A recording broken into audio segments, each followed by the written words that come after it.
The Mueller investigation chews up Manafort and Cohen. ICE kicks out an old Nazi. The liberal love affair with Spooks, and the Fed hikes interest rates. All this and more on this edition of Truth is Making a Comeback. Truth is making a comeback. America's top stories with Lisa K. Donner. The vast, deep, and broad web of special counsel Robert Mueller hit landfall in two important cases this week. First, the president's personal lawyer, Michael Cohen, cut a plea deal with federal prosecutors. The 51-year-old attorney pled guilty to 5 counts of tax fraud, 1 count of campaign contribution violations, and 1 count of lying to a bank. And there's more. The jury in the Paul Manafort case finally reached its verdict. They found the president's former campaign chairman guilty of 8 charges, but they were unable to reach a unanimous decision on the other 10 counts leveled at Manafort. Joining us now is Liberty Nation's legal affairs editor, Scott Cosenza. Scott, it's been a pretty busy week, hasn't it? It has been a busy week, Lisa. Okay, so let's begin with the Paul Manafort verdict. So the jury found the Trump campaign chairman guilty on 8 counts and couldn't reach a verdict on the other 10. What do you make of that? When I see a verdict like that, it encourages me, Lisa. It says that the jury examined each and every count and the evidence against the accused with respect to each and every count. And some of them couldn't agree whether it was not guilty or guilty. And so it's appropriate that there should be a mistrial declared on those counts. Meanwhile, Manafort faces another trial in D.C. What's that about? More of the same. It's about his attempts to conceal his income from the political consulting he did with respect to the Ukraine and Russia. Not Russia in the sense of dealing with the 2016 election, that is, but just consulting money he made and didn't want to pay taxes for, and then tried to conceal the source of that income. And given that the prosecution was effective in the first trial, at least with respect to many charges, we can expect that they'll be effective again in the next trial, and that Paul Manafort will very likely face more convictions. Okay, so now let's move over to Michael Cohen. Apparently his voice cracked when answering the judge's questions. Doesn't seem like he's dealing very well with this situation. What do you make of Cohen's plea deal? Well, Michael Cohen basically just said that I'm willing to go to federal prison for several years, or recognize that I am going to federal prison for several years. So it's certainly, he's not some street tough who's familiar with life inside the behind bars. So it's certainly understandable that would be his reaction. Okay, so you said that you believe Michael Cohen to be the more significant threat to the president.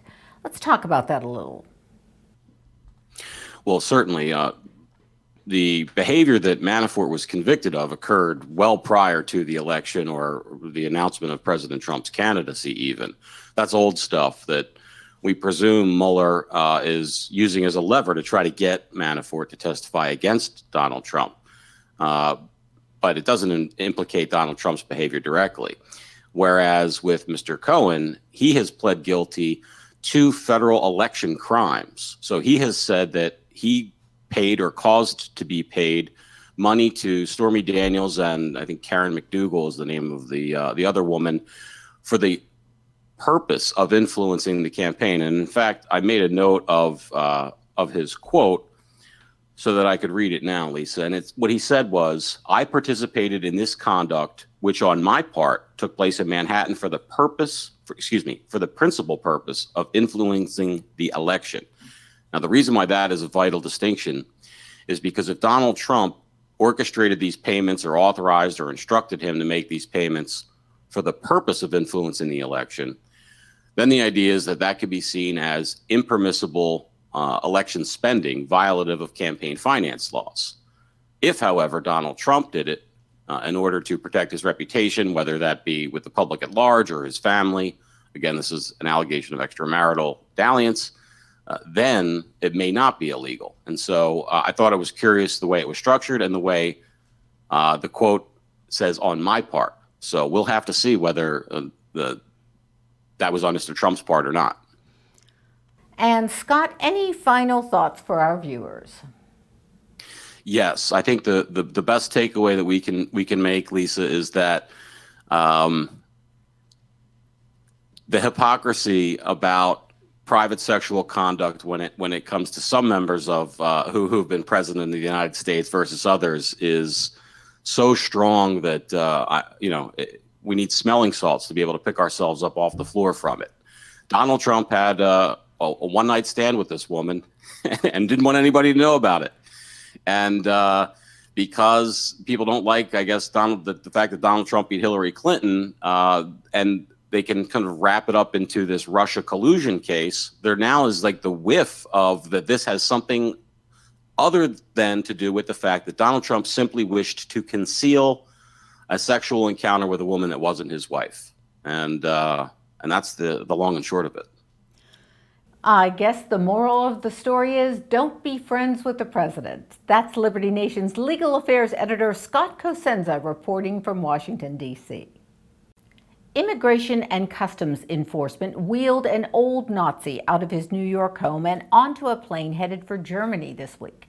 The 95-year-old camp guard, who is said to have played a role in the murder of thousands of Jews during World War II, was known about for years, but according to U.S. Ambassador Richard Grenell, it was the president himself who insisted on the heavy lift of deporting this man. It took quite a bit of diplomatic negotiations to get this man on a plane, as no country really wanted him, but Germany finally acquiesced. Joining us now from Norway is Liberty Nation's Onar Am with more on the story. Onar, can you give us a little bit of background on this guy? Well, this guy here is originally from Poland, and he worked for the Nazis as a concentration camp guard and assisted in the Holocaust, murdering thousands of Jews. And after the World War, he fled to America, pretending that he didn't have anything to do with it. He lied and was able to become an American citizen until he was caught. Why was this fellow so hard to get rid of that other administrations couldn't figure it out? Well, he was caught in the early 2000s, and originally he was deported in 2004. There was a court order for his deportation. But he was, even though he was stripped of his American citizenship, he was not a German citizen, and Germany didn't want to have him. So nothing happened after that. His case was put in a drawer for 14 years until Trump took hold of it and prioritized it and made sure that Germany took him back. Onar, what do you think deporting this man says about Trump? I think he shows that he's true to his principles, that he wants to fight criminals, regardless of ethnicity and race or background. And he doesn't care if it's Mexican murderers or Nazi murderers. He wants them out and deport them back to their home countries. And finally, is this it? Are we finally at the end of the Nazi hunt, or are there more lurking in the U.S.? Well, this guy was 95 years old, so it's very unlikely that there are other Nazis alive from that era. Whether the Nazi hunt will continue depends a little bit of whether the detractors of Donald Trump will stop calling him a Nazi. So I think that this case actually will contribute to that people will see him less as this evil, literally Hitler guy. And they will also have more respect for the wonderful work that ICE is doing in catching actual criminals. Thank you. That's Onar Am reporting from Norway. Federal Reserve Chairman Jerome Powell raised interest rates again. This action by the Fed tends to slow economic growth, and the president is not pleased. Mr. Trump blasted Powell and said he would keep it up if the rate hikes continue. The Fed has been slowly jacking up rates over a period of time. Thus far, 5 hikes have taken place under the Trump administration. Joining us now is Liberty Nation's economic correspondent, Andrew Moran. Andrew, is Trump right to be upset over these interest rates? Well, not really. If you remember during the 2016 campaign, candidate Trump continually slammed the Federal Reserve for keeping interest rates too low for too long. He complained about Janet Yellen hurting savers and retirees while helping real estate billionaire developers like himself. He went on CNBC, he went on CNN, he went on Fox News, and continually slammed the artificially low interest rates. Though I would prefer the market-determined interest rates, these rate hikes are necessary. When inflation goes through the roof, should that happen under Trump's watch, then these rates are going much higher. They're going to go through the roof, similar to if you remember during Paul Volcker's time at the head of the Fed, when that transition period between Carter and Reagan, inflation was in double digits, and they had to raise rates to suppress those. Economically speaking, are the rate hikes necessary or not? The hikes are necessary if you care about the long-term future of the nation. The issue right now with the rising rate environment is that there's been cheap money for far too long, and it's seeped into the system, and more people are indebted than ever before. So should that debt bubble happen, and which would make sense with higher rates, then it could certainly impede the president's economic growth, which would make any administration upset, really. If you look at my articles on LN, I've written about all of the various debt bubbles happening, whether it's in the automobile market, whether it's in credit card debt or student loan debt. So, but I like what candidate Trump said, that rate hikes are necessary for helping everybody else and not just helping the Wall Street and the very top, who usually get the very first crop or batch of newly printed money. Is this the last of it, or what do you really see the Fed doing going forward? Oh, there are going to be much more rate hikes happening. According to the CME Group FedWatch tool, the market is penciling in a rate hike in September and a rate hike in December. If you comb through all the minutes, it's highly suggested that at least 3 rate hikes are happening in 2019.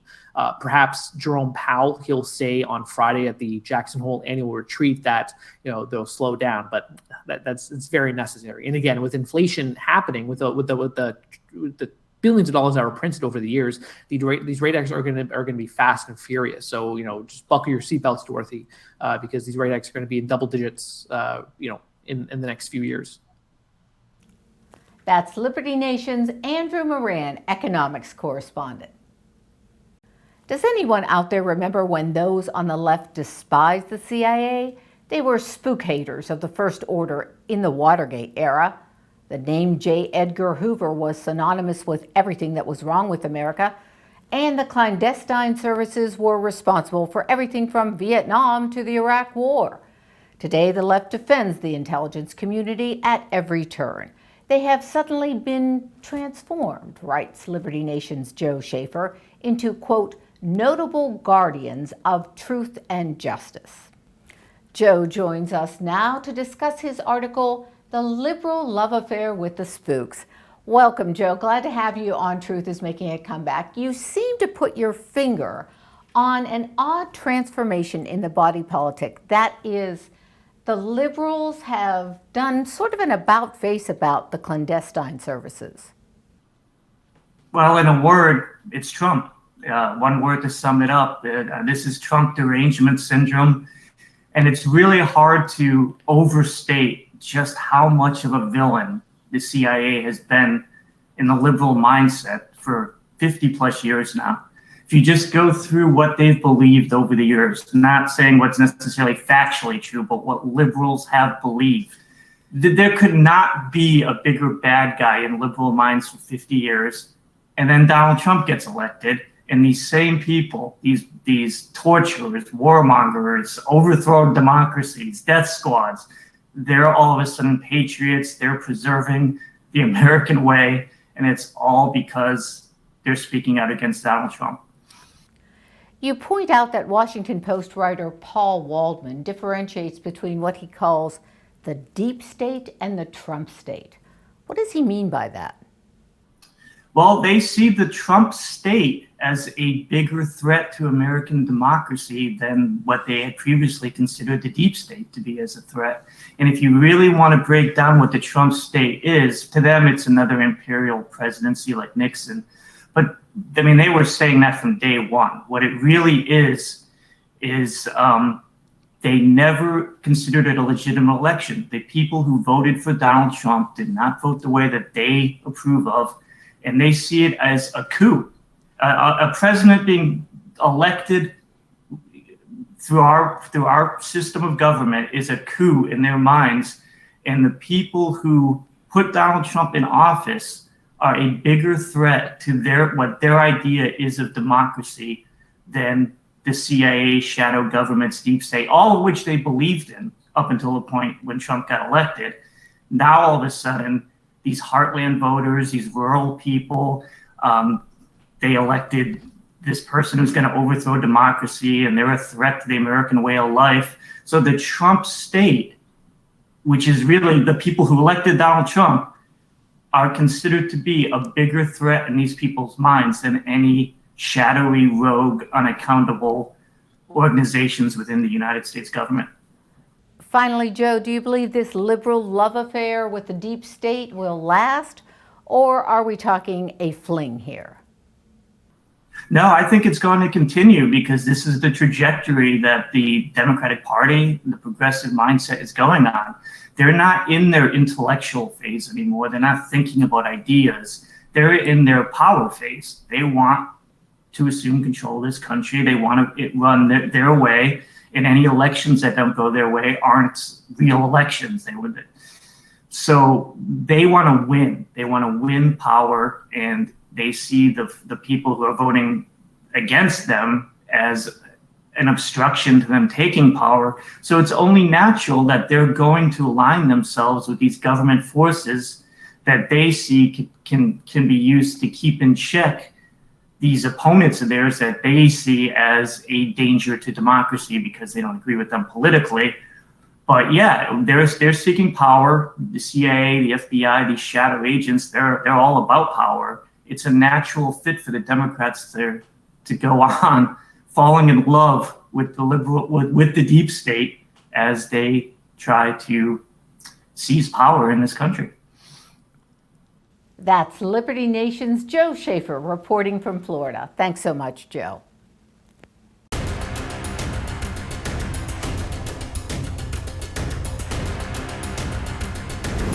And now for my parting shot. He is a shakedown artist, a con man, supposedly a minister, and an MSNBC show host. Somehow all these things meld together nicely, especially when the name Al Sharpton comes to mind. Yes, the master of malaprops, who can barely string a declarative sentence together on a good day, has done it again. And was it ever a doozy? The Reverend Al, host of Politics Nation, ended his hour-long hate Trump diatribe with this quote. So, in the words of my late friend Aretha Franklin, show some R-E-S-P-I-C-T. R-E-S-P-I-C-T, said the good Reverend, live on TV? We must assume it was live, otherwise someone in the MSDNC control room would have done something about it. Or maybe not. It might be tempting to make fun of the Reverend Al, but he's done his fair share of damage in 63 short years on the planet. From Howard Beach to Crown Heights to Trayvon Martin, Al Sharpton has carried the mantle of a legendary and iconic American racist. Surely these were not America's finest moments, but Mr. Sharpton parlayed them into fame and fortune. Perhaps his greatest triumph of all was serving as an advisor to Tawana Brawley, who falsely accused 4 men of raping her. From these moments of magnitude, Mr. Sharpton has ascended to the airwaves of MSDNC. That's where he has a chance to spout his leftist ideology week in and week out. It is a form of not just incompetence, but an occasion to hear from what one sociologist has aptly named Sharpton, a racial arsonist. Indeed, Mr. Sharpton has perfected the art. Whenever there's racial tension in America, he picks up his Hate Whitey placard in one hand, acetylene torch in the other, and turns up the heat. If there aren't enough people outraged and angry, just call Al. Need a quick and dirty riot? Al's your man. Looking for someone to go in front of the cameras and declare a race war? Step aside, youngsters, and hand over that microphone to Sharpton. A 2013 Zogby poll revealed that 24% of blacks said that Al Sharpton spoke for them. But times they are a-changin'. It just may be that Sharpton's old-school tactic of whipping up the masses may be waning with record black approval ratings of the Trump administration and black unemployment at a historic low. All this means that Al Sharpton may not get the respect from those who once held him in high regard. Yes, Al, that's respect, R-E-S-P-E-C-T, with an E, not an I. And that's my parting shot.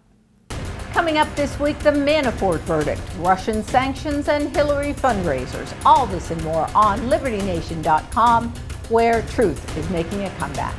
I'm Lisa K. Donner. Thanks so much for watching. Exhausted by all the fake news? On LibertyNation.com's YouTube channel, facts and fresh, bold analysis are what you get without the leftist spin. Subscribe today to the LibertyNation.com YouTube channel and get our Truth is Making a Comeback, America's Top Stories, with LN Editor-in-Chief Lisa K. Donner, an alternative to the leftist programs on TV. 5 facts, just the facts, ma'am, without the liberal bias. LN Radio, syndicated from coast to coast on the Radio America network. Listen to all the big names in politics with your host, Tim Donner. LN TV, the right analysis with our Liberty Nation authors from across the globe. The Uprising Podcast, fun and entertaining commentary on what's really going on in the swamp with Scott Cosenza and Tim Donner. All this and more when you subscribe to the LibertyNation.com YouTube channel today, because Truth Is making Comeback. truth is making a comeback. Visit us at LibertyNation.com.